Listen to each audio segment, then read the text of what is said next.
నీకు వేలాది వందనాలు, స్తోత్రములు నాయన. ఈ మరొక దినాన్ని ప్రభా ఈ విధముగా బిడ్డలందరితో కలిసి నిన్ను స్తుతించే భాగ్యం అనుగ్రహించావు. నీకు వేలాది వందనాలు, స్తుతులు, స్తోత్రాలు. గొప్ప దేవా, రాజాది రాజా, ప్రభువులకు ప్రభా, దేవాది దేవా, నీకు స్తోత్రములు. అన్ని నామముల కంటే పైనామం కలిగిన దేవా, నీకు స్తోత్రములు. పరిశుద్ధ సింహాసనం మీద ఆసీడైన దేవా, నీకు స్తోత్రములు. భూమిని నా పాదపీఠము, ఆకాశము నా సింహాసనం అని చెప్పిన దేవా, నీకు స్తోత్రములు. సైన్యములకు అధిపతి యెహోవా, పరిశుద్ధుడు పరిశుద్ధులని నిత్యము దేవదూతలతో కొనియాడబడుచున్నటువంటి దేవా, నీకే స్తుతి స్తోత్రములు నాయన. భూమి మీద కృప చూపుచు నీతి న్యాయములు జరిగించున్నటువంటి దేవా, నీకు స్తోత్రములు. నిన్న నేడు నిరంతరము ఏకరీతిగా ఉన్న దేవా, నీకు స్తోత్రములు. మారనివాడా, మార్పు లేనివాడా, మాట తప్పనివాడా, నీకు స్తోత్రములు. నీ భారం యెహోవా మీద మోపుము, ఆయనే నిన్ను ఆదుకొనని చెప్పిన దేవా, నీకు స్తోత్రము. శాశ్వతమైన ప్రేమతో నేను నిన్ను ప్రేమించుచున్నాను కనుక విడివక నీ ఎడల కృప చూపుచున్నానని చెప్పినటువంటి గొప్ప దేవా, నీకే వందనములు, స్తుతులు, స్తోత్రములు చెల్లిస్తున్నాం. నాయనా, ఈ సమయాన్ని, ఉత్కృష్టమైన సమయాన్ని మాకు అనుగ్రహించావు. నీకు వందనములు. నీ విశ్వాసము, నీ భక్తులమైనటువంటి ప్రతి బిడ్డని ప్రభా సమాజముగా చేర్చి ఆత్మీయ వాక్యముతో నింపడానికి నీవు ఇష్టపడినందుకు నీకు వేలాది వందనాలు, స్తుతులు, స్తోత్రాలు చెల్లిస్తున్నాము నాయన.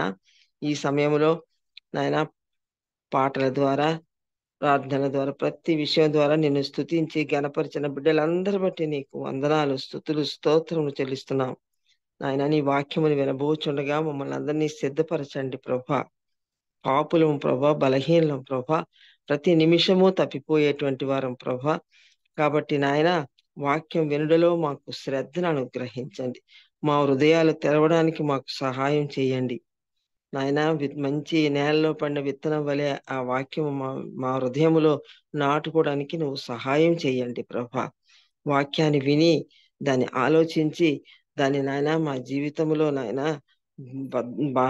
దాని ప్రకారము జీవించే జ్ఞానాన్ని ప్రతి ఒక్క బిడ్డకి అనుగ్రహించండి. ఎవరికి ఏ వాక్యం అవసరమో నువ్వు ఎరిగిన దేవుడు ప్రభా. ప్రతి ఒక్క బిడ్డ యొక్క హృదయాలను ఎరిగిన దేవుడు కాబట్టి ప్రభా నాయన, ఈ సమయంలో మమ్మల్ని సిద్ధపరచండి. వాక్యము చెప్పబోచున్నటువంటి బిడ్డను నీ ఆత్మతో నింపండి, అభిషేకించండి. ఆ బిడ్డ ద్వారా నువ్వు మాతో మాట్లాడుతున్నావని నమ్మి నీకు వందనాలు చెల్లిస్తున్నాము. జరగబోయే కార్యక్రమం అంతయు నీ చిత్త ప్రకారం జరిగేటువంటి సాంకేతిక లోపాలు జరగకుండా జాగ్రత్తగా జరిగేటువంటి కృపను అనుగ్రహించమని ఈ ప్రార్థన ప్రభువైన యేసునామం పెట్టి వేడుకొంచున్నాను తండ్రి. ఆమేన్. ఆమేన్. ఆమేన్. ఆమేన్. ఆమేన్. Praise the lord. అమ్మా, దేవుని నామానికి మహిమ కలుగును గాక. Praise the lord. ఈరోజు మనకి వాక్యాన్ని అందించబోతున్నటువంటి డాక్టర్ పి విజయలక్ష్మి అమ్మ గారు మనకి సుపరిచితులేనండి. కొత్త వారి కోసం, సభా మర్యాద కోసం చిరు పరిచయం. డాక్టర్ పి విజయలక్ష్మి గారిని పరిచయం చేయడం గౌరవంగా భావిస్తా ఉన్నా. డాక్టర్ పి విజయలక్ష్మి అమ్మ గారు నూజివీడ్లోని హార్టికల్చర్ పాలిటెక్నిక్ కళాశాలకు ప్రిన్సిపాల్ గా సేవలు అందిస్తా ఉన్నారు. వారి ప్రియమైన భర్త డాక్టర్ ఎడ్వర్డ్ రాజారత్నం గారు నూజివీడ్లోని కృష్ణా విశ్వవిద్యాలయం పీజీ సెంటర్ కు కామర్స్ డిపార్ట్మెంట్ హెచ్ఓడిగా సేవలు అందిస్తా ఉన్నారు. బైబిల్ సిద్ధాంతాలను బోధించడము మరియు ఆచరణాత్మక చర్చి కార్యక్రమాల్లో యవనస్తులను ప్రభువు కొరకు సిద్ధపరచడం వారి అభిరుచి. వారు యుఈఎస్ఐ యొక్క ప్రాంతీయ మరియు రాష్ట్ర స్థాయి నాయకత్వ పరిచర్యలో చురుగ్గా పాల్గొంటున్నారు. నూజివీడు నందున్న బక్సింగ్ ఫెలోషిప్ లోని గొల్గదా చర్చిలో కూడా వీరు క్రియాశీలక సభ్యులు. విజయలక్ష్మమ్మ గారు మరియు ఎడ్వర్డ్ గార్లకు 2 కుమార్తెలు. స్తుతి 9వ తరగతి మరియు ఆరాధ్య 3వ తరగతి చదువుతున్నారు. విద్యార్థులు మరియు గ్రాడ్యుయేట్లకు వారి ఇంటిని ఒక ఓపెన్ హోమ్ గా ఉంచారండి. ప్రస్తుతం వారు నూజివీడులో నివసిస్తా ఉన్నారు. వారి కుటుంబాన్ని దేవుడు ఆశీర్వదించి దీవించిన విధానాన్ని బట్టి దేవునికి వందనాలు తెలియజేస్తూ వెల్కమ్ టు సిస్టర్ గారు, ప్లీజ్ అండి. ప్రైజ్ ది లార్డ్ అండి. Very good morning. Thank you అండి. Thank you for your words. ప్రభు అయిన యేసుక్రీస్తు నామమున అందరికి వందనాలు. దేవుని కృపలో అందరు బాగున్నారు అనుకుంటున్నాను. బాగున్నారండి అందరూ? 30 మంది ఉన్నారు. చాలా రోజులు అవుతుంది నేను కూడా జాయిన్ అవ్వక. అందరూ బాగున్నాం తల్లి. థ్యాంక్ యూ అమ్మా. Thank you thank you. అండి. Praise lord. దేవునికి స్తోత్రం అండి. దేవుడు నాకు ఇచ్చిన అవకాశాన్ని బట్టి, బాబీ అన్న లాస్ట్ మినిట్ లో నాకు ఇచ్చిన అవకాశాన్ని బట్టి దేవునికి స్తుతులు చెల్లిస్తున్నాను. నా వాయిస్ క్లియర్ గా ఉంది కదండి? ఉందండి, ప్లీజ్. ఆ, అయితే మనం వాక్య ధ్యానంలోకి వెళ్ళే ముందు ఆ, మీరు నేనంత మంచి స్పీకర్ని కాదని తెలుసు, కానీ నాకు ఇంటరాక్షన్ తో మెసేజ్ దేవుని వాక్యాన్ని మన హృదయంలో నింపుకోవాలన్నది నా ఆశ. మీరు చాట్ బాక్స్ అయినా యూజ్ చేయొచ్చు, లేదంటే మీరు అన్మ్యూట్ చేసుకొని అయినా చెప్పచ్చు. నా ప్రశ్నలు ఏంటంటే, ఇది 2024లో 3వ నెల 2వ రోజులో ఉన్నాం కదా. మనం న్యూ ఇయర్ లో కొన్ని నిర్ణయాలు తీసుకుంటాం. 31st నైట్, ఫస్ట్ డే రోజు, జనవరి 1st రోజు. వాటిలో ఏమైనా గుర్తున్నాయండి? ఎవరైనా చెప్తారా? 1, 2 ఒకళ్ళిద్దరు షేర్ చేస్తారా? Praise lord madam. ప్రైజ్ మేమైతే లార్డ్. ప్రతిరోజు కుటుంబారాధన చేసుకోవాలని, నెక్స్ట్ వేకుజామున లేసి దేవుణ్ణి వెతకాలని, ఎన్ని పరిస్థితుల్లో ఉన్నా అది మాత్రం చేస్తున్నాం madam. Thank you. Praise lord. ఇంకోటి క్వశ్చన్ అడిగే ముందు ఎందుకు అడిగానో కూడా చెప్పాలనుకుంటున్నాను. వాస్తవానికి అంటే మానవుల యొక్క సైకాలజీ, మానవుల యొక్క స్థితిగతుల్ని స్టడీ చేసిన శాస్త్రవేత్తలు ఏం చెప్పారు అని అంటే, నిర్ణయం తీసుకున్న 2 వారాల్లో 68% మంది ప్రజలు ఆ నిర్ణయాలు మర్చిపోతారంట. 96% ప్రజలు 2 నెలల తర్వాత మర్చిపోతారంట. థ్యాంక్ యూ సిస్టర్, మీరు చక్కగా గుర్తుంచుకొని చెప్పారు. అంటే మీరు మిగిలిన 4% ఉన్న ప్రజలలో ఉన్నారని అనుకుంటున్నాను. 68%, 96% ఇట్లా మర్చిపోకుంటూ వస్తున్నాం కదా. ఎందుకని ఇలా మర్చిపోతాము?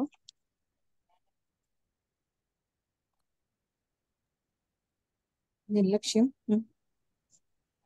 Excellent sister. నిర్లక్ష్యం మీరు చెప్పచ్చు. నేను అంటే చెప్పాను కదా, నేను అంత స్పీకర్ని కాదు, కాకపోతే కొంచెం ఇంటరాక్టివ్ గా దేవుని వాక్యాన్ని ధ్యానించాలని ఆశ.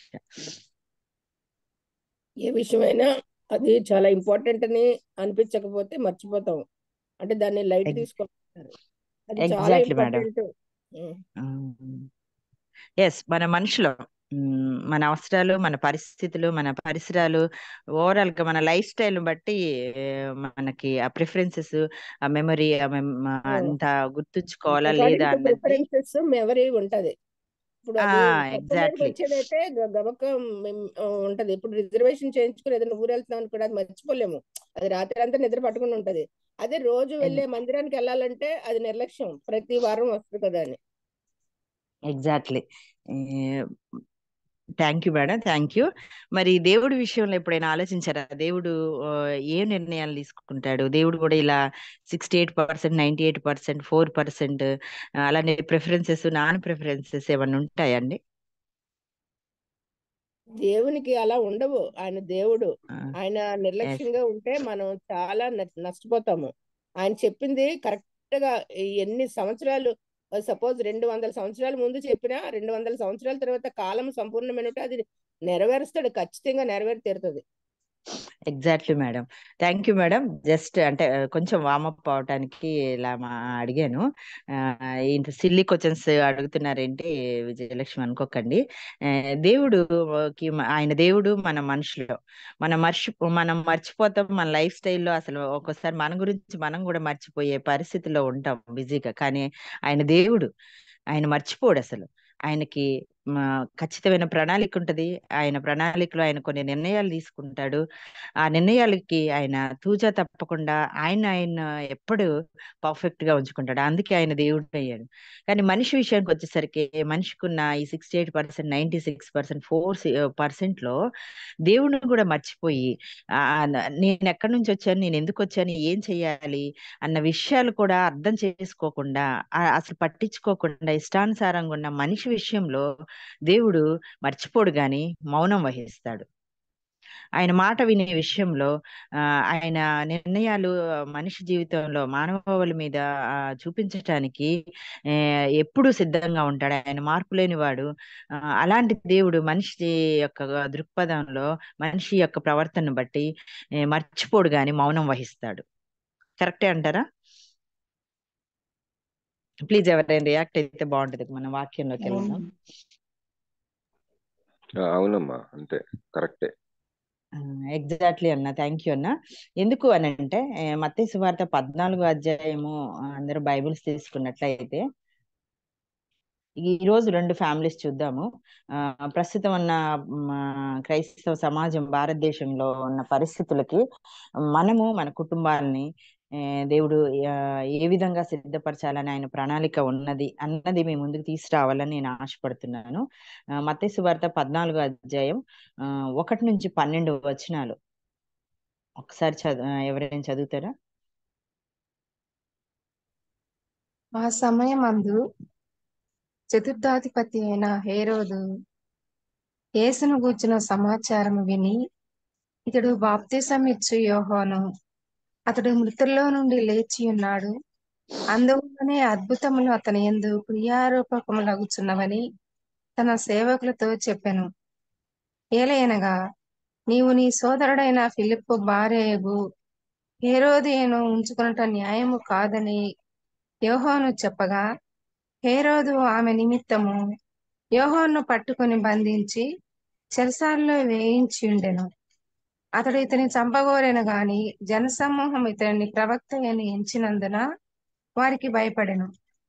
అయితే హేరోదు జన్మదినోత్సవం వచ్చినప్పుడు హేరోదియ కుమార్తె వారి మధ్య నాట్యమాడి హేరోదును సంతోషపరచెను గనుక ఆమె ఏమి అడిగాను ఇచ్చేదనని అతడు ప్రమాణపూర్వకముగా వాగ్దానం చేసెను. అప్పుడు ఆమె తన తల్లి చేత ప్రేరేపింపబడినదై బాప్తిసమిచ్చి యోహాను తలను ఇక్కడ పళ్ళెంలో పెట్టి నాకిప్పించమని అడిగాను. రాజు దుఃఖపడినను తాను చేసిన ప్రమాణం నిమిత్తమును తనతో కూడా భోజనంలో కూర్చున్న వారి నిమిత్తమును ఈయన ఆజ్ఞాపించి బంట్రోతులను పంపి చెరసాలలో యోహాను తల కొట్టించాను. వాడు అతని తల పళ్ళెంలో పెట్టి తెచ్చి ఆ చిన్నదానికి ఇచ్చాను. ఆమె తన తల్లి యొద్దకు దాన్ని తీసుకుని వచ్చాను. అంతటా యోహాను శిష్యులు వచ్చి శవమును ఎత్తుకొని పోయి పాతి పెట్టి యేసు వద్దకు వచ్చి తెలియజేసిరి. Thank you sister. ఇక్కడ మనం చూసుకున్నట్లయితే మనందరికి తెలుసు సిస్టర్ ఏంటి ఈ రోజు ఈ ప్యాసేజ్ తీసుకున్నారు వర్స్ట్ ఎగ్జాంపుల్ అనుకుంటే. ఎస్, ఇక్కడ 2 ఫ్యామిలీస్ ని మనం చూద్దాము. ఇది నాకు ఇచ్చిన 35 minutes లో ఇది కంప్లీట్ చేద్దాం అనుకున్నాం. కొంచెం బైబిల్స్ అట్లనే పెట్టుకుని దేవుని వాక్యాన్ని కొంచెం లోతుగా ధ్యానిద్దాము. ఇక్కడ బాప్తిసమిచ్చి యోహాను ఫ్యామిలీ, హేరోదియ ఫ్యామిలీ, ఈ 2 ఫ్యామిలీస్ ని కొంచెం స్టడీ చేసి కంపేర్ చేసి క్లోజ్ చేసుకుందాము. బాప్తిసమిచ్చి యోహాను ఫ్యామిలీ గురించి తల్లిదండ్రులు వాళ్ళ డీటెయిల్స్, అసలు బాప్తిసమిచ్చి యోహాను గురించి మనము క్రైస్తవులుగా ఏం చెప్పవచ్చు, ఎవరైనా కొంచెం వాళ్ళ లక్షణాలు తల్లిదండ్రులు గురించి కానీ బాప్తిస్మ యోహాను గురించి కానీ కొంచెం ఎవరైనా చెప్తారండి?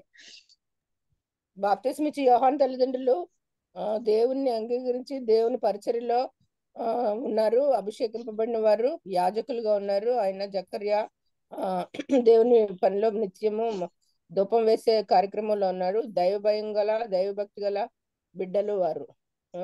ఎలిజబెత్ అమ్మ గొడ్రాలై ఉంది కానీ ఎంతో కాలం నుంచి ఏమీ లేదు లోటు, ఒక్క పిల్లలే లేకుండా ఉన్నారు. దేవుని యందు శ్రద్ధాభక్తులతో యథార్థతతో జీవించినటువంటి దంపతులు. Exactly madam.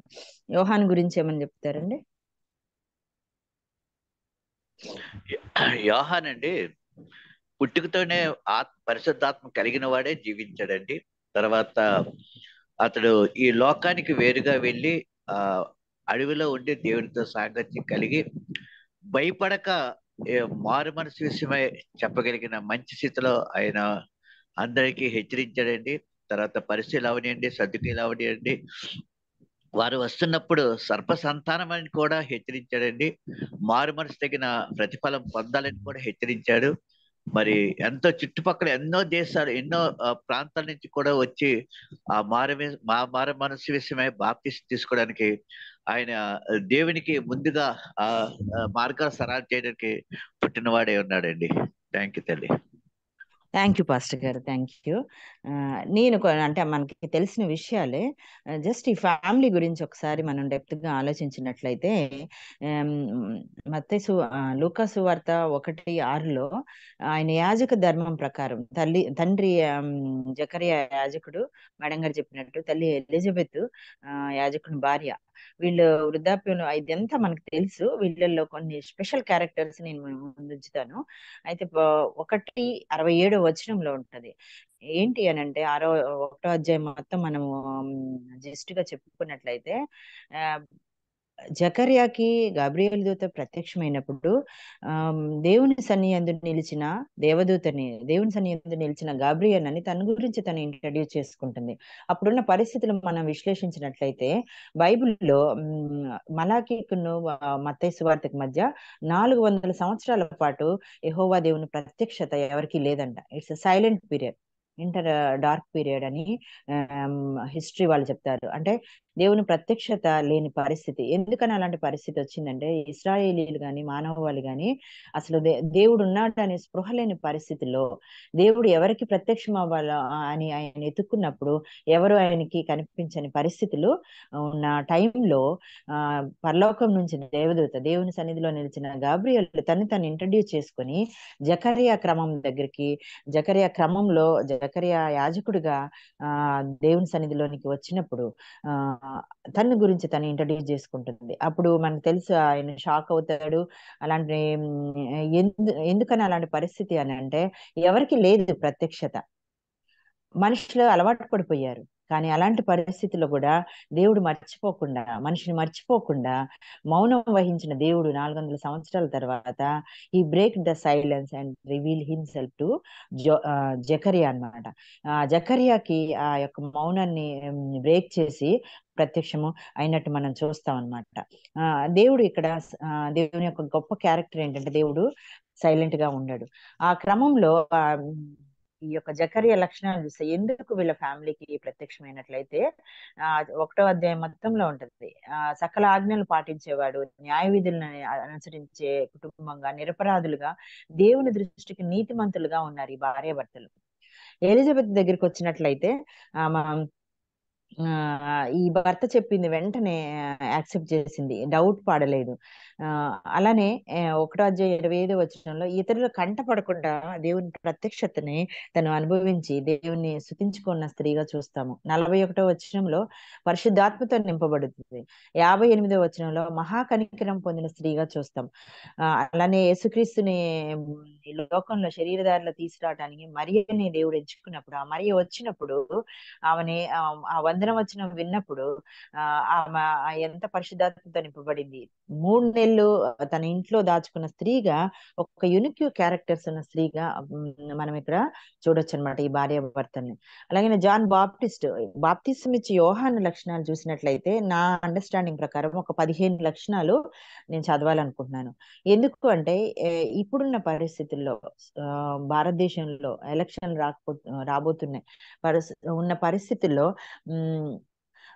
మనం మన కుటుంబాల విషయంలో మనం ఎలా ఉన్నాము, మన పిల్లల విషయంలో ఈ క్యారెక్టర్స్ ఏమన్నా మన గురించి ఎవరైనా లిస్ట్ చెప్పగలుగుతారా అని ఖచ్చితంగా ఆలోచించాలి. జాన్ బాప్టిస్ట్ గురించి చెప్పినట్టయితే పాస్టర్ గారు చెప్పినట్టు ఈయన గురించి ప్రభువే ముందు దేవదూతే ఆ లక్షణాలు కొన్ని ఇలా చేయబోతాడు అని రివీల్ చేశారు. 1వ అధ్యాయం 14వ వచనం నుంచి మనం చూడొచ్చు అనమాట.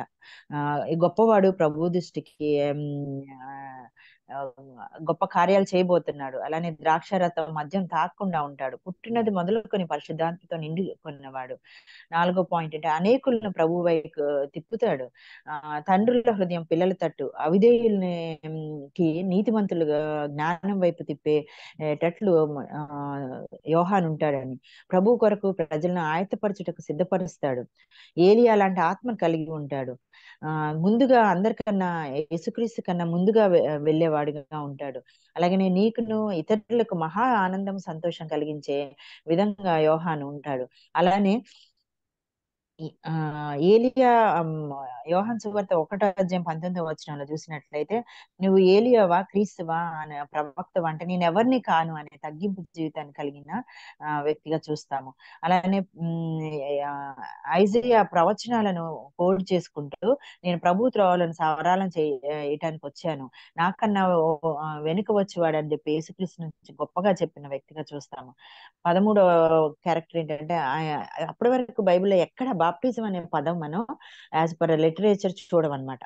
ఫస్ట్ ఆ వర్డ్ ఆయన ద్వారానే, ఆయన పేరే బాప్తిసం ఇచ్చి యోహానుగా అనేకులకు సువార్త ప్రకటించి ఆయన బాప్తిసం ఇచ్చుకుంటూ యోర్దాను నదీ తీరాల్లో ఆయన అన్ని జనులకు సువార్త ప్రకటిస్తున్నట్టు చూస్తాము. వాళ్ళ ఫాదర్ ఏమో జకరియానేమో యాజకుడిగా ఆ మందిరం లోపల అతి పరిశుద్ధ స్థలంలో పరిచర్య చేశాడు. కానీ ఈ వ్యక్తి, ఈ కుమారుడు మాత్రం క్వైట్ ఆపోజిట్. ఎక్కడైతే సువార్త లేదో, ఎక్కడైతే అవసరమో అక్కడ అవుట్ ఆఫ్ ద టాబర్నకిల్, మందిరానికి బయట ఆయన అనేకులకు సువార్త ప్రకటించేవాడిగా చూస్తాం. అలానే యేసుక్రీస్తుకు బాప్టిజం ఇచ్చేటప్పుడు ఆత్మ దిగి రావటం చూస్తాడనమాట. ఆయన చూసి ఈయన నా ప్రియ కుమారుడు, పావురం కనిపిస్తుందని ఆయన ఆకాశం వైపు చూసి చెప్పటం చూస్తాము. చివరిగా ఈ రోజు నా టాపిక్ ఏంటంటే, హేరోదియ విషయంలో ఎగైనెస్ట్ లా, ఇది న్యాయం కాదు అని గట్టిగా అన్యాయాన్ని, తప్పుని ఒక రాజుగా ఆయన చేసింది అని హేరోదియాని ఖండించే ధైర్యము తెగువ గల గొప్ప వ్యక్తిగా మనం చూస్తాం అన్నమాట. ఈ క్యారెక్టర్స్ అన్ని తల్లిదండ్రుల నుంచి ఈ కుమారుడికి ఆపాదింపబడ్డాయి. అదే విధంగా తల్లిదండ్రులు దైవ క్రమంలో ఈ కుమారుడిని పెంచినట్టు, వాక్యానుసారంగాను అకార్డింగ్ టు లా, ధర్మశాస్త్రం ప్రకారం ఆ యొక్క కుమారుడిని సువార్త ప్రకటించడంతో పాటుగా జరిగే చట్టానికి వ్యతిరేకంగా అన్యాయాన్ని జరుగుతున్నప్పుడు దాన్ని ఖండించేటట్లు ఆ యొక్క ధైర్యాన్ని నింపి ఆ తల్లిదండ్రులు తర్వాత చనిపోయినట్లు చూస్తాం. కొంచెం ఎక్కువగా చెప్పానండి. ఈ క్యారెక్టర్స్ అన్ని కరెక్టే అంటారా? ఇవన్నీ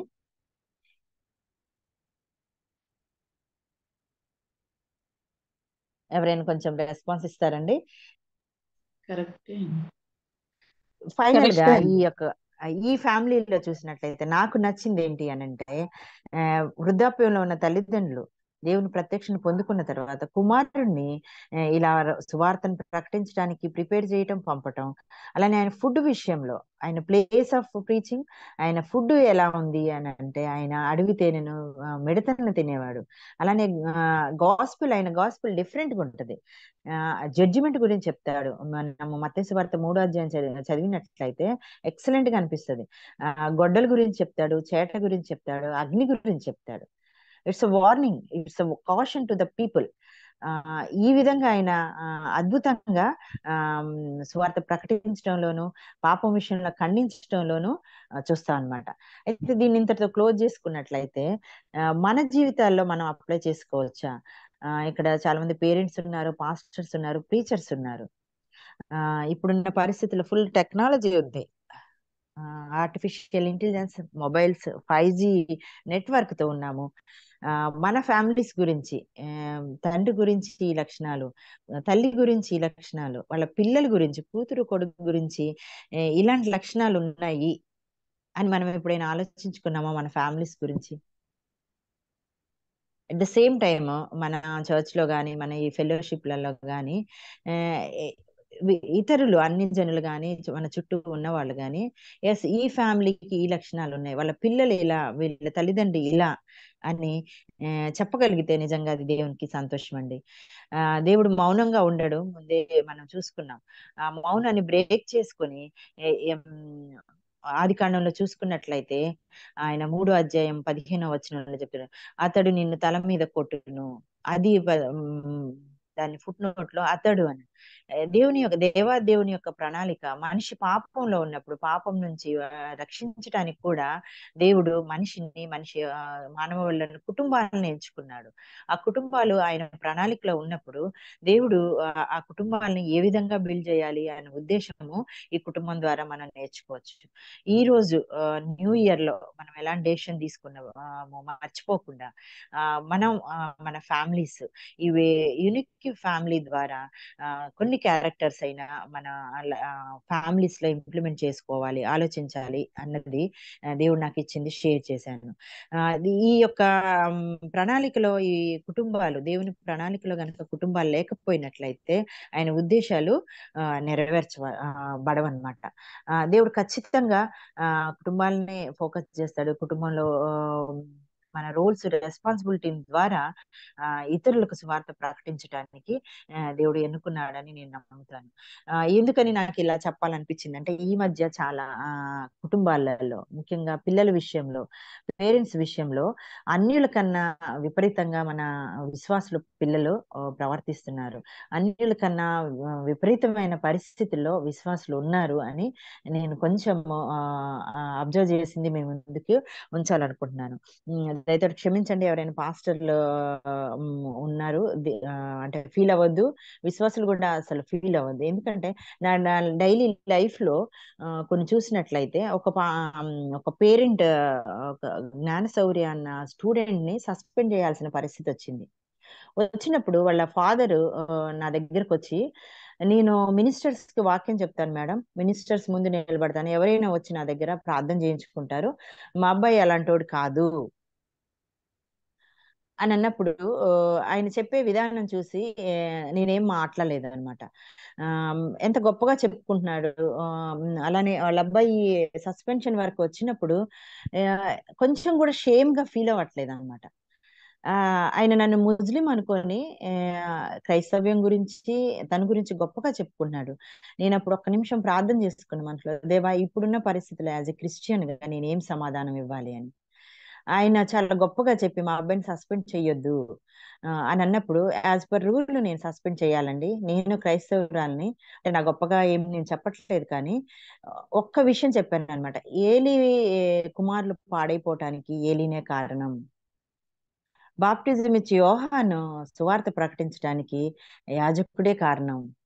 మీకు అర్థమై ఉంటది అనుకుంటా, దయతో నన్ను క్షమించండి, నా కొరకు ప్రార్థన చెయ్యండి అని చెప్పి నేను as per rule stick on అవుతాను అని చెప్పానండి.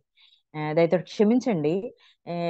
మన పిల్లలు మన కుటుంబాల విషయంలో పరిస్థితులు భయంకరంగా ఉన్నాయన్నమాట. ఇది మీ దృష్టికి తీసుకురావాలనుకుంటున్నాను.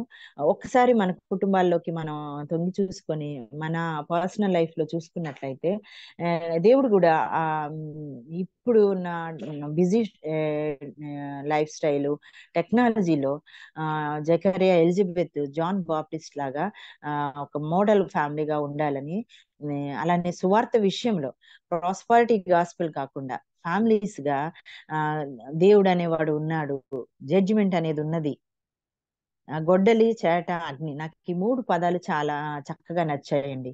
ఈ విషయంలో ఎంతమంది అంత గట్టిగా చెప్పగలుగుతున్నాం? దేవుడు ఖచ్చితంగా రెండోసారి ఇట్లా గొడ్డలు పట్టుకొని వస్తాడు, ఫలించని దాన్ని నరికేస్తాడు, చేటలో చెరుగుతాడు నిన్ను నన్ను అని ధైర్యంగా మనం చెప్పగలుగుతున్నాము. ఈ ఫ్యామిలీలోని ఎంటైర్ క్యారెక్టర్స్ ని మనము ఆలోచించుకున్నట్లయితే ఖచ్చితంగా దేవుడు మనల్ని ఇప్పుడున్న పరిస్థితుల్లో ఇలా ఆయన సువార్త కొరకు వాడుకోవాలని మనం కోరుకుందాం. సెకండ్ టాపిక్, సెకండ్ క్యారెక్టర్స్ లేదా సెకండ్ ఫ్యామిలీ ఏంటంటే ఈ ప్యాసేజ్ లో హేరోదు, హేరోదియా. ముఖ్యంగా హేరోదియా గురించి ఆలోచిద్దాం. ఎవరైనా చెప్తారండి హేరోదియా గురించి? నా వాయిస్ వినబడుతుందండి? వినపడుతుంది.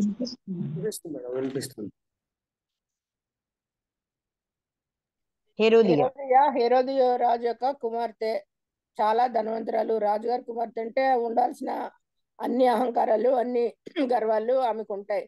ఆమె కాస్తలో కోస్త మంచిదే, కానీ ఆమె తల్లి ఆమె కన్నా ఎక్కువ గర్విష్ఠురాలు. ఎందుకంటే ఆమె హేరోదు తలని అడగటానికి గిఫ్ట్ అన్నాడు అమ్మ కోరుకో అన్నప్పుడు తల్లి వైపు చూస్తుంది, తల్లి దగ్గరికి వస్తుంది ఏం కొనుక్కోమంటావని. అంటే తల్లే తనకి కావాల్సింది. ఇప్పుడు పిల్ల తన కోరికను తను చెప్పకుండా తల్లిని అడగాల్సిన పరిస్థితి వచ్చింది ఆ పిల్లకి. కానీ ఆ విషయంలో హేరోదు తన కుటుంబంలో సరిగ్గా పిల్లల్ని పెంచుకోలేదని చెప్పుకోవాలి. జకర్యా ఎలిజబెత్ లాగా భక్తిగల కుటుంబం కాదు హేరోదు కుటుంబం. అంతేకాకుండా చాలా స్టబ్బాన్ క్యారెక్టర్స్ ఉన్నాయి. Excellent madam. బాబీ అన్న నాకు ఈ మంత్ ఇవ్వటం చాలా సంతోషం. ఎందుకంటే మార్చ్ 8 ఇది ఇంటర్నేషనల్ ఉమెన్స్ డే అనమాట. దానిలో అందరం మనం చాలా గొప్పగా స్త్రీ గురించి అనుకుంటాం. Herodias is the most worstful woman in the new testament. Old testament లో ఎజబెల్ గురించి మనం చూస్తాము. న్యూ టెస్టిమెంట్ లో the worst woman in the new testament అంటే హెరోదియా. ఈమెలో మేడం గారు చెప్పినట్టు నెగిటివ్ క్యారెక్టర్స్ ఉన్నాయి, పాజిటివ్ కూడా ఉన్నాయి అనుకుంటున్నాను. ఎవరైనా రియాక్ట్ అవుతారా? కుమార్తెను చక్కగా పెంచుకుంది, ఆమె మాట వినేటట్టు. ఎక్సలెంట్ అండి, ఎక్సలెంట్ అబ్జర్వేషన్. నెక్స్ట్ ఇంకా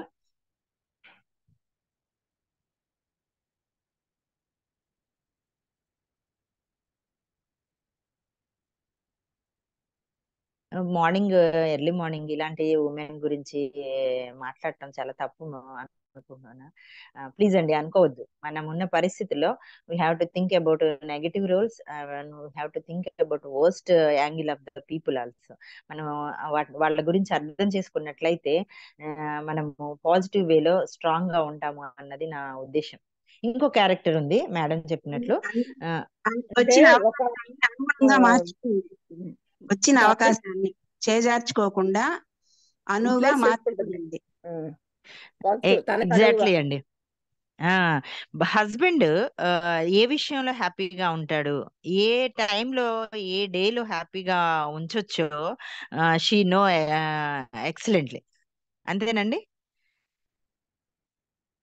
ఆయన భర్త బర్త్డే రోజు చాలా హ్యాపీగా ఎలా ఉంచాలి, భర్తని సంతోషంగా ఉంచడంలో ఈమెకి PhD డిగ్రీలో ఒక 4 ఇవ్వచ్చు అని అనుకుంటున్నానండి. అంతేకాకుండా తను బాప్తిస్మా ఇచ్చి యోహాను గద్దించినప్పుడు వాళ్ళిద్దరిని ఫిలిప్ని తనని అప్పుడే మనసులో పెట్టుకుంది ఇతన్ని ఎలాగ అంతమొందించాలని. ఆ ప్లాన్ ని పథకంగా ఒక స్కెచ్ గీసి కరెక్ట్ గా నా భర్త నా మాట ఎప్పుడు వింటాడు, హ్యాపీ బర్త్డే రోజుని నా కూతురు చేత ఒక మంచి డాన్స్ ఆయన కనులకు విన్ను సొంపుగా ఆనందం కలిగించినప్పుడు ఆయన పరవశించిపోయి నన్ను ఏదైనా అడుగుతాడు. అది ముందుగా ఆలోచించుకుంది.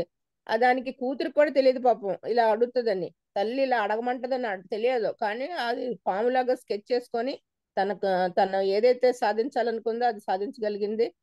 అది ఒక అంటే ఉమెన్ లో ఒక పాజిటివ్ క్యారెక్టర్ కి, అంటే మేబీ ఇది negative for John the Baptist, కానీ ఏదైనా ఒకటి సాధించాలి, ఒకటి పొందాలి, ఒకటి విక్టరీ కావాలి, ఆ విక్టరీ అనే ఆలోచనతో మనం ఆలోచిస్తే she 100% succeeded in this matter.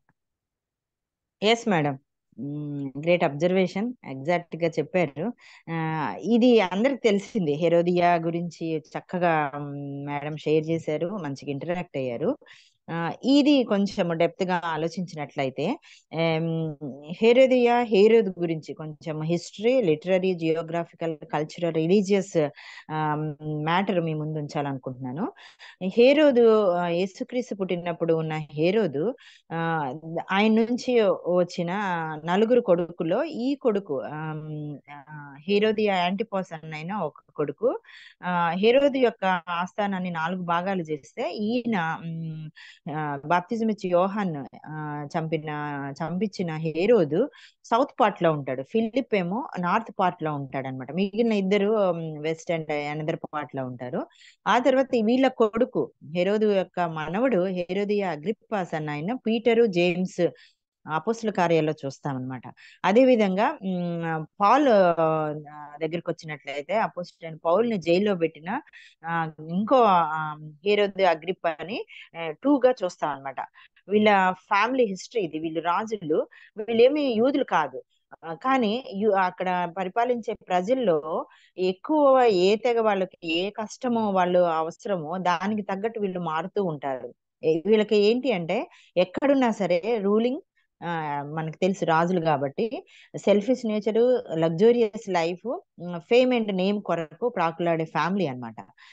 ఈ హేరోదు యేసుక్రీస్తు పుట్టినప్పుడు శిశువుల్ని చంపుకుంటూ భయంకరమైన క్రూరమైన రాక్షసుడిగా తండ్రిని అభివర్ణించినట్టు హిస్టరీ ఉంది. వీళ్ళ టైం ఏంటంటే 37 BC to 4 BC ఉంటారు. వీళ్ళ మూల పురుషుడు ఎవరు అంటే ఏషావు, ఎదోము సంతానంగా ఆదికాండం 25 అధ్యాయం 19వ వచనంలో చూస్తాము.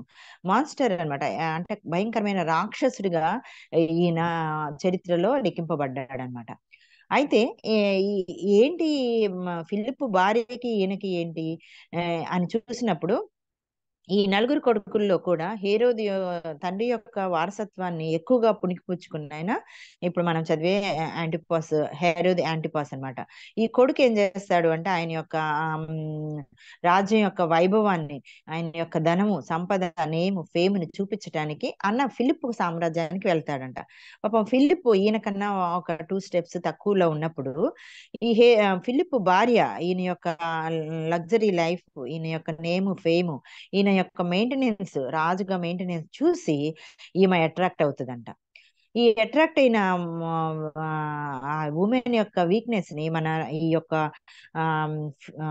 హేరోదు క్యాష్ చేసుకొని ఆమెని తీసుకొని తన రాజ్యానికి తీసుకొని వస్తాడు. అంటే ఇక్కడ హేరోదియ తన భర్త ఫిలిప్పుని వదిలేసి ఫిలిప్ తో కన్నా కూతుర్ని తీసుకొని ఈయనతో హేరోదు సామ్రాజ్యానికి సౌత్ పార్ట్ కి వస్తుంది అనమాట. వెస్ట్ పార్ట్ నుంచి సౌత్ పార్ట్ కి వస్తుంది. ఇలాంటి పరిస్థితిలో మన బాప్టిజం ఇచ్చే యోహాను ప్రజలకు సువార్త ప్రకటిస్తూ ఉంటాడు. మనకు తెలుసు అక్కడున్న వాక్యం ప్రకారము ఇది ఒక్కటే అన్నమాట, ఇట్స్ అగైనెస్ట్ లా. రాజు అయినప్పటికీ సామాన్యమైన మనుషులు అయినప్పటికీ అది అగైనెస్ట్ లా, ఈ చట్టానికి వ్యతిరేకంగా ఉంది, ఇది అన్యాయము అని చెప్పేసి మన బాప్తిస్మ ఇచ్చే యోహాను చెప్పాడు. తర్వాత ఏం జరిగింది మనం చూసామన్నమాట. అంటే ఇలాంటి పరిస్థితుల్లో దేవుడు ఒకసారి ఆలోచించినట్లయితే ఆదికాండంలో దేవుని యొక్క ప్రణాళిక, ఆయన విమోచన ప్రణాళికలో కుటుంబాలని ఆయన ఏర్పరచుకున్నప్పుడు స్త్రీని దేవుడు ఏ దృష్టితో చూస్తున్నాడు, ఈ ప్రణాళికలో దయచేసి మనం అర్థం చేసుకున్నట్లయితే కుటుంబం మొత్తాన్ని దేవుడు వాడుకుంటున్నాడు ఆయన ప్రణాళికలో. ఈ యొక్క ప్రణాళికని చెడగొట్టడానికి సాతాను రెడీగా ఉండి స్త్రీని ఏర్పాటు చేసుకుంది. నేను ఒక స్త్రీ మీద ఫోకస్ చేసినప్పుడు నాకు అనిపించిన విషయాలు మీకు షేర్ చేసుకోవాలనుకుంటున్నా. హేరోదియా ఒకటి ఆయన యొక్క ఫిలిప్పు భర్తగా ఉన్నాడు. హేరోది ఎప్పుడైతే వచ్చినప్పుడు simply tempted to worldly treasures, ఆయన యొక్క గొప్పతనాన్ని చూసి తను ఒకరికి భార్య, ఒక కూతురికి తల్లిని మర్చిపోయి ఇంత కలిసి రావటం, it is the first and foremost wrong step. ఇక్కడ మనం సాతాను యొక్క ప్రణాళికను అర్థం చేసుకోవాలి. ఆదికాండం 3వ అధ్యాయంలో సాతాన్ని ఎట్లా అవ్వ దగ్గరకు వచ్చి ఇది నిజమా అన్నట్లు ఇక్కడ ఒక సింగిల్ స్టెప్ అన్నది ఒక గొప్ప ప్రవక్తను చంపటానికి ఈ యొక్క స్టెప్ స్టార్టింగ్ పాయింట్ అన్నమాట. ఒకసారి కొంచెం డెప్త్ గా ఆలోచించినట్లయితే ఆ స్త్రీకి ఆ రోజు గనక ఆగిపోయినట్లయితే ఇంత అనాయింట్మెంట్ నా అండర్స్టాండింగ్ ప్రకారం 15 క్యారెక్టర్స్ లో ఆయన పుట్టక ముందే పాస్టర్ గారు చెప్పినట్టు ఆయన పుట్టక ముందే దేవుని ఆయన కొన్ని ప్రామిసెస్ ఇచ్చాడు. ఆయన ఏం చేయబోతాడో రివీల్ చేశాడు. అవి చేయటానికి సింపుల్ గా ఒక మటన్ షాప్ లో ఆ చెక్క మీద మటన్ ఉన్నట్టు ఒక గొప్ప ప్రవక్త యొక్క తలని కోరుకున్న ది వర్స్ట్ ఉమెన్ గా ఆ యొక్క ఫస్ట్ స్టెప్ కారణమైపోయింది. ఈ యొక్క కండిషన్ చూసినట్లయితే ఆ స్టెప్ ద్వారా హేరోదియా వస్తుంది. వచ్చిన తర్వాత ఇంకా మనకు తెలుసు మొత్తం ఎలా లైఫ్ ఉంటుందో వచనాల ప్రకారం వాటి ప్రకారం. మనం చూసుకున్న పాజిటివ్ క్యారెక్టర్ లో చూసినట్లయితే she is very planned lady. What ever she want to fulfil. తనకి ఏది అనుకున్నదో తను చేయటంలో స్ట్రాంగ్ డిటర్మినేషన్ ఉన్న స్త్రీగా చూస్తాము. హీరోతో పాటు వచ్చిన తర్వాత ఎప్పుడైతే జాన్ బాప్టిస్ట్ ఖండించాడో she don't want to repent, పశ్చాత్తాపడటానికి రెడీగా లేని స్త్రీగా చూస్తాము. అట్ ద సేమ్ టైం మనసులో పగ, కక్ష, ప్రతీకారం పెట్టుకున్న స్త్రీగా చూస్తాము.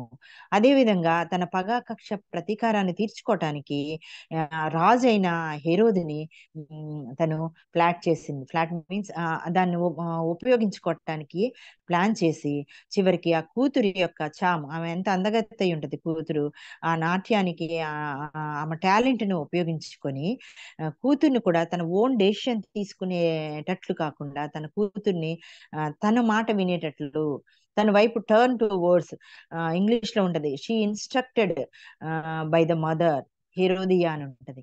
తన కూతురికి తన ఇన్స్ట్రక్షన్స్ ఇచ్చి చెడుని ప్రేరేపించే విధంగా దేవాదేవుని యొక్క ప్రణాళికని సువార్త ప్రకటించడానికి ఆయన మనుషుల్ని, కుటుంబాలను వాడుకునే ఆ ప్రణాళికలో సాతాను చేత ప్రేరేపింపబడి ఆ ప్రణాళికని మరణం వరకు మొండెం తల లేకుండా బాడీని సమాధి వరకు చేర్చే ప్రణాళికలో సాతాను చేత ప్రేరేపింపబడిన క్రూయమైన స్త్రీగా ఇక్కడ చూస్తాం అన్నమాట. తన ప్లాన్ లో సక్సీడ్ అయింది, మేడం చెప్పినట్టు వర్కౌట్ చేసింది, ఎక్సలెంట్ గా సక్సీడ్ అయింది. బట్ ఈ హిస్టరీలో చూసినట్లయితే ఆ తర్వాత హేరోదియాకి మధ్య గొడవ అవుతుంది. గొడవ అయిన తర్వాత తను హేరోదుని వదిలేసి వెళ్ళిపోయి ఎక్కడ చనిపోయిందో కూడా తెలియదు అనమాట హిస్టరీ ప్రకారం.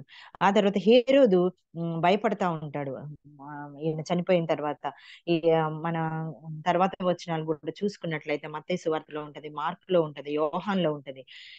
నేను చంపించిన బాప్తిసం ఇచ్చే యోహాను తిరిగి లేచాడా అని యేసుక్రీస్తు గురించి, యేసుక్రీస్తు అని అనేక మంది ఆయన వెంబడించినప్పుడు ఈయన భయపడతా ఉంటాడు, పశ్చాత్తాపడతా ఉంటాడు. కానీ ఈ స్త్రీలో చూసినట్లయితే అలాంటిది ఏమీ అసలు అడ్రస్ లేదనమాట, ఎక్కడా లెక్కింపబడలేదు. ఇవన్నీ మీకు తెలిసి ఉండొచ్చు. కానీ ఈరోజు నేను మీ ముందుకు తీసుకొచ్చేది ఏంటి అనంటే, దేవుని రాజ్యం స్థాపించడానికి అక్కడ రాజు పాపంలో ఉన్నాడు. దేవుని సువార్త ప్రకటించడానికి బాప్తిసం ఇచ్చి యోహాను బయలుదేరినప్పుడు రాజ్యంలో పాపం ఉంది, పరిపాలించే రాజులోనే పాపం ఉంది, అది అడ్డుగా ఉందని ఆ ధైర్యంతో బాప్తిసం ఇచ్చి యోహాను తల్లిదండ్రులు ఆయనకి అంత తెగువ, అంత ధైర్యాన్ని నూరిపోశారు. కానీ ఒకే ఒక సాతాను ప్రణాళికతో, ఒక స్త్రీ యొక్క స్ట్రాంగ్ డిటర్మినేషన్ లో చెడు చేయటానికి సాతానికి లోబడిన స్త్రీ ద్వారా గొప్ప ప్రవక్త మరణానికి అప్పగింపబడ్డాడు. ఈ రోజు మనం చూసుకున్నట్లయితే స్త్రీలుగా మన తీసుకునే డెసిషన్స్, మనం తీసుకునే డైరెక్ట్ చేసే ఫ్యామిలీని డైరెక్ట్ చేసే డెసిషన్స్, మన ప్లాన్స్ ఏ విధంగా ఉన్నాయో ఆలోచించుకుంటే బాగుంటది అనిపించింది. అసలు అంటే ఈ ప్యాసేజ్, ఈ ఎగ్జాంపుల్ తీసుకున్నారేంటి మీరు అని అనుకోవచ్చు. కానీ క్రిస్టియన్ ఫ్యామిలీస్ లో మనం పిల్లల్ని డైరెక్ట్ చేసే విషయంలోను, హస్బెండ్ ని హ్యాపీగా ఉంచే విషయంలోను యాజ్ ఏ ఉమెన్ గా వీ హ్యావ్ టు థింక్ అన్నమాట, ఆలోచించాలి. ఈ యొక్క ఎలిజబెత్ ఇతరుల కంటపడకుండా పరిశుద్ధాత్మ నింపబడి మహాకనికరం పొందిన స్త్రీగా గొప్ప ప్రవక్తని లోకానికి ఇచ్చింది. కానీ ఇక్కడ అదే స్త్రీ, ఆమె కూడా స్త్రీనే హేరోదియా, but she is highly inspired by the devil spirit. ఇక్కడ మనం డిఫరెన్సెస్ చూసుకున్నట్లయితే ఒక క్రూయల్ కింగ్ కి తను ఫిలిప్పు భార్యగా వచ్చినప్పటికీ తను రిపెంట్ అయ్యి హేరోదుని కూడా మార్చొచ్చు, నీతిగల రాజుగా మార్చొచ్చు. కానీ తన ఫూలిష్ నేచర్తో తన యొక్క కక్ష పగ సాధించుకోవటానికి సాతాను చేత ప్రేరేపింపబడి భయంకరమైన పరిస్థితి. ఒకసారి ఊహించుకున్నట్లయితే మన చుట్టూ ఉన్న పాస్టర్లలో, మన చర్చికి వెళ్ళే పాస్టర్ గనక ఇలాంటి పరిస్థితి గనక ఉన్నట్లయితే మనకు కొంచెం అర్థమవుతుంది. ఇది బైబిల్ హిస్టరీ లాగా చూస్తాం కానీ ఒక్కసారి మన బాడీ అండ్ సోల్ అలర్ట్ అవుతుంది. మన చర్చ్ పాస్టర్ గారు కానీ మనకు తెలిసిన వాళ్ళకి కానీ ఇలాంటి ప్రస్తుతం ఉన్న గవర్నమెంట్ లో ఇలా ప్లాటెడ్ కండిషన్ లో మటన్ కొట్టే షాప్ లో చెక్క మీద ఈ ప్రీచర్స్ యొక్క హెడ్ కనుక వచ్చినట్లయితే మనం ఎలా రియాక్ట్ అవుతాం? రాబోయే గవర్నమెంట్ కూడా మార్నింగ్ వాట్సాప్ లో వచ్చిందనమాట. మనం ఏ ఓటు వేసినా సరే బీజేపీకి ఫేవర్ గానే ఇప్పుడు బీజేపీ గెలిచే పరిస్థితులు వస్తున్నాయి. యాజ్ ఎ ఉమెన్ గా మనము ఈరోజు ఆలోచించాలి అని నాకు అనిపించింది, నాకు షేర్ చేయాలనిపించింది. ఎందుకంటే గ్రూప్ లో చక్కగా ఉమెన్స్ వెన్స్డే లీడ్ చేస్తారు, చక్కగా ప్రైజ్ అండ్ వర్షిప్ లో కానీ ప్రేయర్ లో కానీ చక్కగా యాక్టివ్ గా ఇన్వాల్వ్ అవుతారు. ఇక్కడ నేను ఫైనల్ గా ముగించే ముందు నేను చెప్పదలుచుకుంది ఏంటంటే దేవుని ప్రణాళికని చెడగొట్టడానికి సాతాను స్త్రీని ఉపయోగించుకున్నది. ఎట్ ద సేమ్ టైం మనం కూడా ఆలోచించినట్లయితే ఆ యొక్క పరిస్థితిలో దేవుడు ఎప్పుడు తప్పు చేయాలని, చెడుని చేయాలని, చెడు వైపు స్త్రీ వెళ్ళాలని ఎప్పుడు కోరుకోడు, అది మనకు తెలుసు. But we have to analyse our thoughts, our plans, our directions అన్నది నేను ఈ యొక్క ప్యాసేజ్ లో అబ్జర్వ్ చేసి షేర్ చేయాలనుకుంటున్నాను. ఎందుకు అనంటే స్త్రీ కరెక్ట్ గా ఉన్నట్టయితే కుటుంబం కానీ ఆ సంఘాలు కానీ మన వర్కింగ్ ప్లేస్ లో కానీ మనం దేవునికి మహిమకరంగా తీసుకొని రాగలుగుతాము. అట్ ద సేమ్ టైం మన పిల్లల విషయంలో ఇక్కడ కూతురు సలోమి తల్లి యొక్క ఇన్స్ట్రక్షన్స్ ఫాలో అయింది. ఇప్పుడున్న జనరేషన్ లో ఇలా తల్లి చెప్తే తూచిగా తప్పకుండా ఇన్నోసెంట్ గా వచ్చి అబ్బాయిలు కానీ అమ్మాయిలు కానీ మదర్ని అడుగుతున్నారండి. మనము ఎక్స్పెక్ట్ చేయొచ్చా ఇప్పుడున్న జనరేషన్ లో?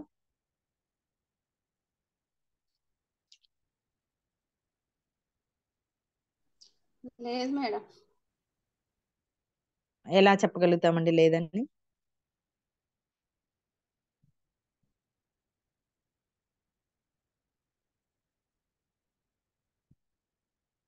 మన పిల్లలు మన మాట విన్నట్లేనా అట్లయితే?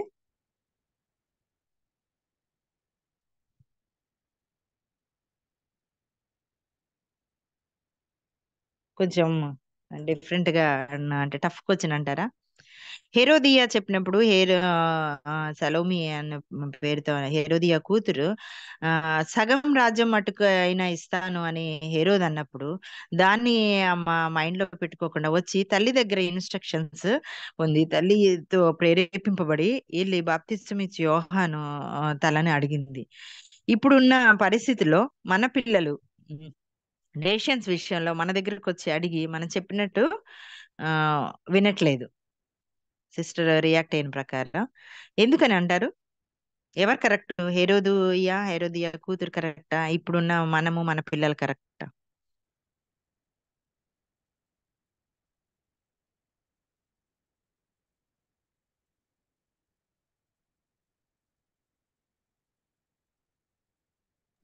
కొద్దిగా కష్టమైన ప్రశ్న అమ్మా. అలా చెప్పండి.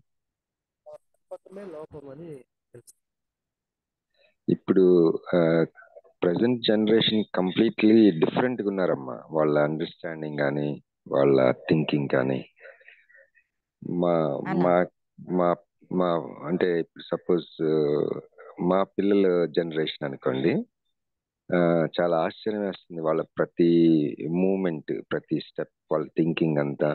ఎందుకంటే వాళ్ళకి చాలా తెలియదు. ఫస్ట్ ఆఫ్ ఆల్ కష్టం అంటే ఏంటో తెలియదు. పుట్టటమే మధ్యతరగతి కుటుంబంలో పుట్టారు. తర్వాత ఇంకా చెప్పాలంటే లిటిల్ హై మిడిల్ క్లాస్ లోనే పుట్టినట్టు. ఇంకా వాళ్ళకి మా చిన్నప్పుడు మేము ఎలాంటి పరిస్థితులు ఉన్నాము, మా ఫార్మేషన్ వాళ్ళ ఫార్మేషన్ చూస్తే ఎంటైర్లీ డిఫరెంట్ వాళ్ళ మైండ్ సెట్. ఈ మధ్య వాళ్ళని ఈ లోకరీత్యా కూడా జనరేషన్ జెడ్ అని ఎక్స్ అని వాళ్ళ థింకింగ్ అసలు డిఫరెంట్ గా ఉంది. ఈ దేవుని గురించి అవ్వచ్చు, ఎనీథింగ్, వాళ్ళ జనరేషన్ వేరన్నట్టుంది. అదమ్మా. ఎగ్జాక్ట్లీ అన్న. అయితే మనం ఏం చేయాలి యాజ్ ఎ గాడ్లీ పేరెంట్ గా? ఎంటైర్ చేంజ్ గా ఉన్న way of thinking, life style వేరుగా ఉన్న పిల్లల విషయంలో యాజ్ ఎ గాడ్లీ పేరెంట్ గా మనం ఎలా చేయొచ్చు?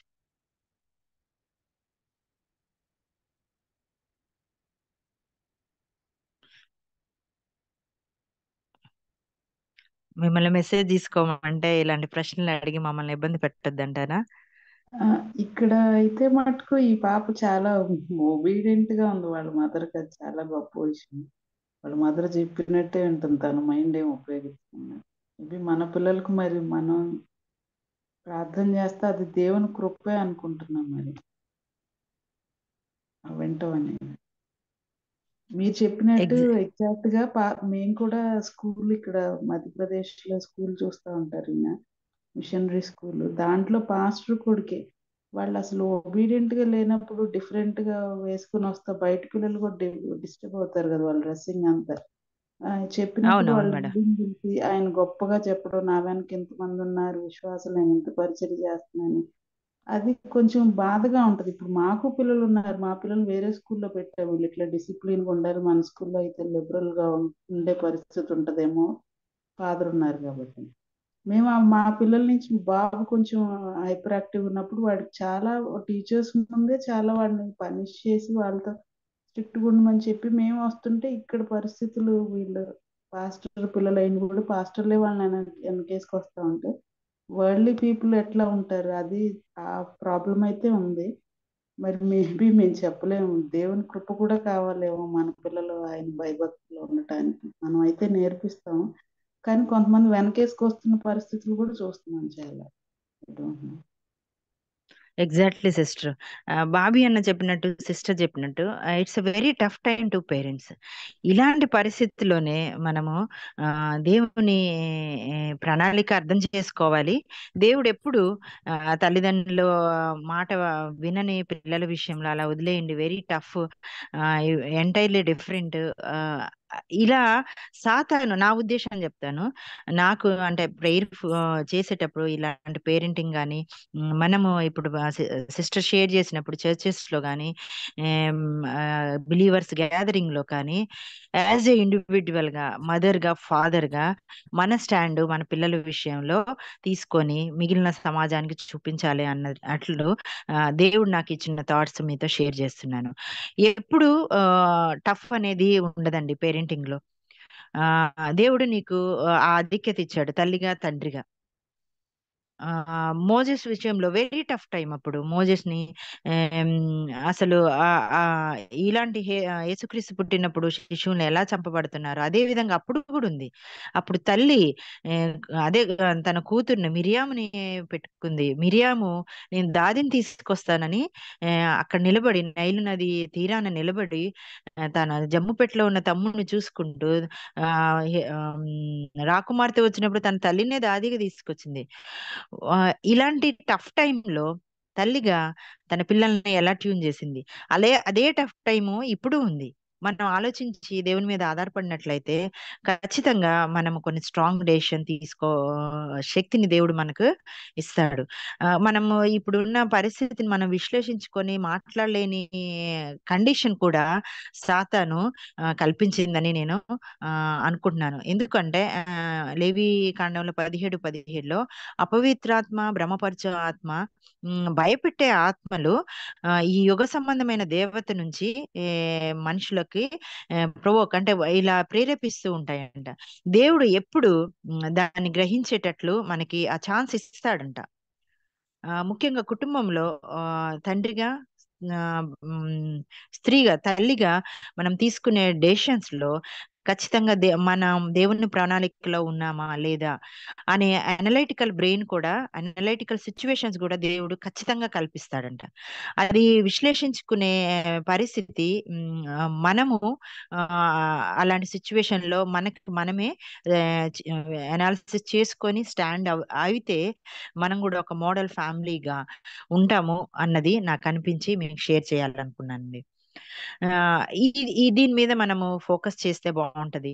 ఎందుకంటే ప్రస్తుతం ఉన్న పరిస్థితులలో ఎలక్షన్స్ వస్తున్నాయి ఏపీలో అండ్ ఎంటైర్ ఇండియాలో. ఏ గవర్నమెంట్ వస్తుందో మనకు తెలియదు. మన కుటుంబాల విషయంలో ప్రతిదీ మతంతో కులంతో ముడిపెట్టబడి రాబోతుంది. ఎండ్ డేస్ లో ఉన్నాం. ఇలాంటి పరిస్థితుల్లో మనము ఎలాంటి స్టాండ్ తీసుకొని మన పిల్లలకి టీచ్ చేస్తామే అది సమాజం మీద చాలా ప్రభావం చూపుతుంది. అది దేవుని ప్రణాళికని మన ద్వారా మన పిల్లల ద్వారా సమాజంలో నెరవేర్చబడుతుంది. చివరిగా నేను ఈరోజు ముగించదలుచుకుంది ఏంటంటే ఇలాంటి పరిస్థితుల్లో యేసుక్రీస్తు కూడా ఒక యవనస్తుడిగా ఉండి ఆయన కన్నా 6 నెలలు ముందు పుట్టిన బాప్టిజం ఇచ్చి యోహాన్ని రాజు జైల్లో, ఆ జైలు ఎలా ఉంటదంట అండి, మన కామెంటరీ బైబిల్లో ఇచ్చారు, డెడ్ సీ మృత సముద్రము ఒకవైపు ఉంటదంట, ఒకటే ద్వారంతో, అంటే అటు బయటికి వెళ్ళాలి అంటే సముద్రం ఒక్కటే ఎంట్రన్స్ ఉంటదంట. దానిలో ఈ సువార్తను ప్రకటించే యోహాన్ని, బాప్టిజం ఇచ్చే అనేక శిష్యులు ఉన్న యోహాన్ని హేరోదు జైల్లో పెడతాడు. బయటికి రాలేని పరిస్థితి, ఎంత శ్రమ, ఎంత దుఃఖం, బాధ.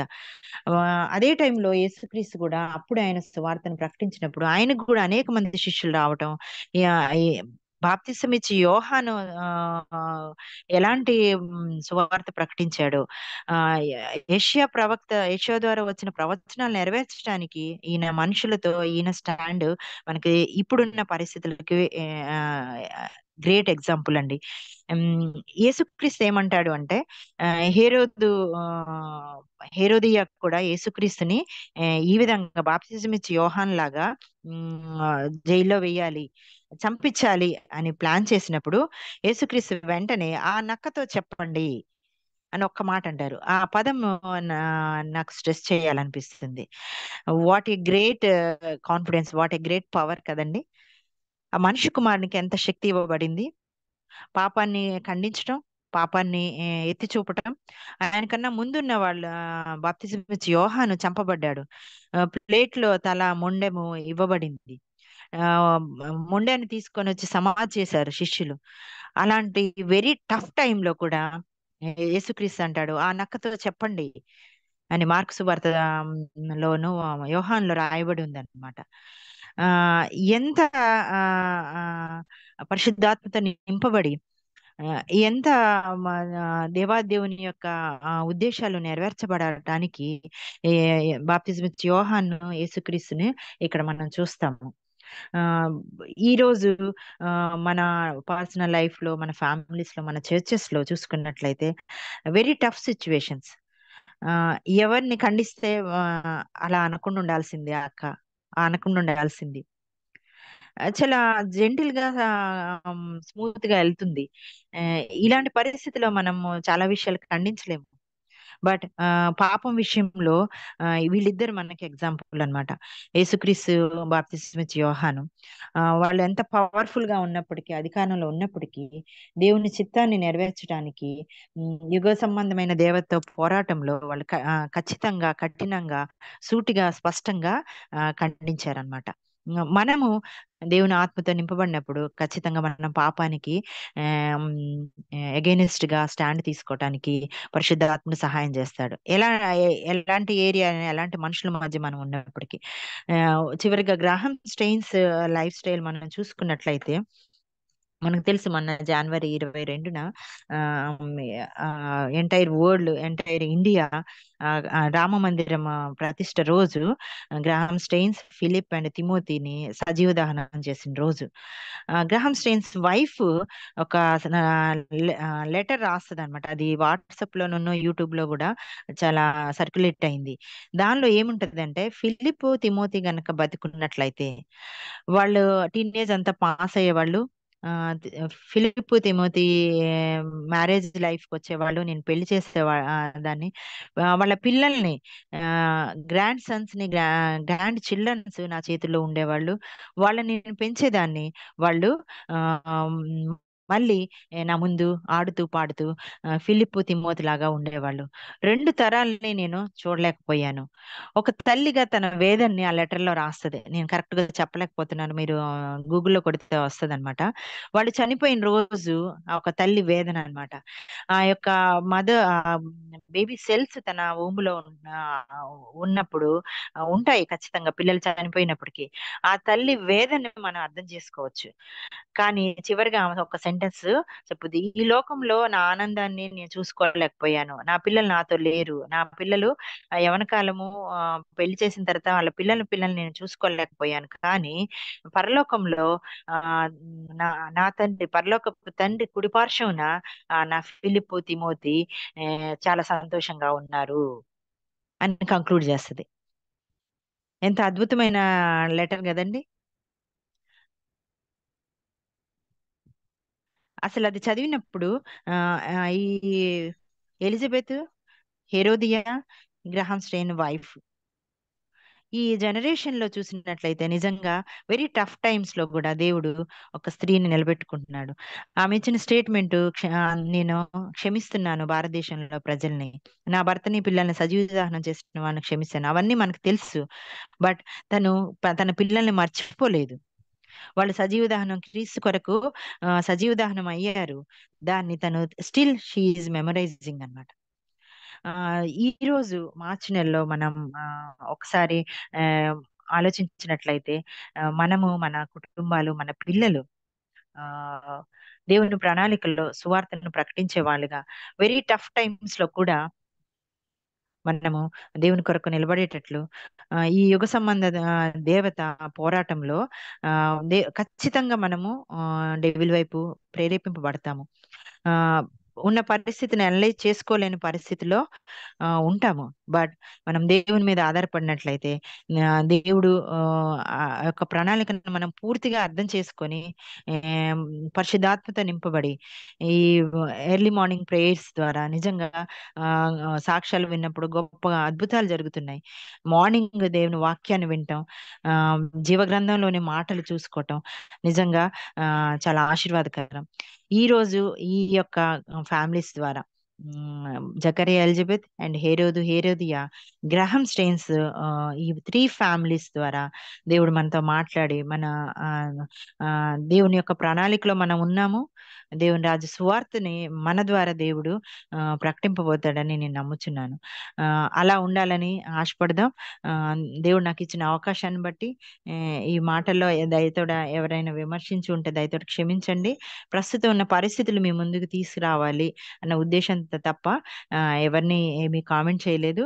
దేవుడు మనల్ని, మన కుటుంబాలని ఆయన బహుగా ఆశీర్వదించి ఆయన పరిచర్యలో వాడుకోవాలని కోరుకుంటున్నాను. Thank you. ఈ అవకాశాన్ని ఇచ్చినందుకు బాబీ అన్నకి, దేవునికి, ఇప్పటి వరకు ఓపికగా ఉన్న ప్రతి ఒక్కరికి థ్యాంక్ యూ వెరీ మచ్.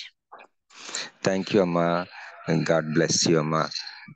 మీరు షేర్ చేసినందుకు మంచి విషయాలు, పేరెంటింగ్ గురించి, చిల్డ్రన్ గురించి, మరి మంచి విషయాలు, ఎంతో క్షేమాభివృద్ధి కలుగజేసిన విషయాలు మీరు షేర్ చేసుకున్నారమ్మా. మా అందరి తరపున మీకు కృతజ్ఞత వందనాలు తెలియజేసుకొనిచున్నాను. దేవుడు మిమ్మల్ని, మీ ఫ్యామిలీని, పరిచర్యని ఆశీర్వదించును గాక. ఆమేన్. మరి మన మధ్యలో వెల్కమ్ అమ్మా. Thank you. మరి మన మధ్యలో ఉన్న రెవరెండ్ జామి రవికుమార్ గారు, మీరు అనుకూలంగా ఉన్నట్లయితే చివరి క్లోజింగ్ ప్రేయర్ తర్వాత ఆశీర్వాదం ఇవ్వాల్సింది కోరుచున్నాను. ప్రార్థన చేసుకుందామండి. పరిశుద్ధుని తండ్రి, నీ బంగారు పదాలు కొందరం ప్రభావ, నీ ప్రేమను బట్టి కుటుంబం బట్టి వందనాలు తండ్రి. అయ్యా ప్రభు, నీ దాసుడని యోహాను గురించి, అదేవిధంగా కుటుంబం గురించి ప్రభావ, నీ దాసులపై చెప్పిన విషయాలు బట్టి వందనాలు తండ్రి. ప్రభావ ఆయన చెప్పులు వారు ఇప్పడానికి యోగ్యుని కానీ ప్రభావ ప్రారంభించి ఆయన హెచ్చవలసినది, నేను తగ్గవలసినదాన్ని ప్రభా తండ్రి తగ్గించుకున్న స్వభావం.